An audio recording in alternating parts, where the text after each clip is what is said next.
আওয়ামী লীগের অস্তিত্ব রক্ষা করতে হলে কেন্দ্রে গিয়ে না ভোট দিতে হবে বিএনপি নেতা। শেরপুরে নির্বাচনী প্রচারণায় তিনি এই কথা বলেন। তিনি আরো বলেন, হাইভোট জয়যুক্ত হলে একাত্তর ইতিহাস মুছে ফেলা হবে। তাই সকলকে না ভোট দেওয়ার আহ্বান জানান তিনি। গণভোট হবে হ্যাঁ এবং না।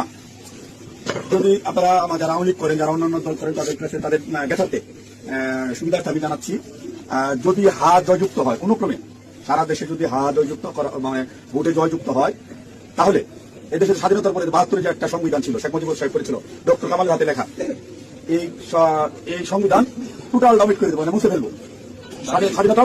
স্বাধীনতার যে 71 সালে যে যুদ্ধ হয়েছিল, এই যুদ্ধটা 71 সালে কোনো ঘটনায় বাংলাদেশ আর থাকবে না।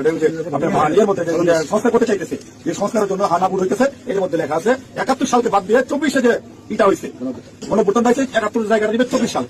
যদি হা জয়যুক্ত হয় তাহলে আওয়ামী লীগ কিন্তু এখন মানে কি জানি প্রজ্ঞাপনের মাধ্যমে আপনার স্থগিত হয়েছে, আওয়ামী লীগ নির্বাচনে অংশগ্রহণ করতে পারবে না। যদি হা জয়যুক্ত হয় তাহলে আওয়ামী লীগ একবারে আর কোনো মিটিং টিটিং হবে না, মিটিং টিটিং সংসদে কোথাও উঠবে না। ওই হার মধ্যে লেখা আছে আওয়ামী লীগ নিষিদ্ধ। এই যে 24 সালে গণহত্যার জন্য আওয়ামী লীগ কিন্তু নিষিদ্ধ হয়ে যাবে আপনাদের ভোটেই। যদি হাতের ভোট দেন, হাতে ভোট দিলে আপনার 16 ডিসেম্বর থাকবে না, 26 মার্চ থাকবে না, আপনার 71 সালের যে যুদ্ধ করতে মামুনের নির্দেশ দিচ্ছে, 20 লক্ষ মামুন নির্দেশ দিচ্ছে, এটা থাকবে না।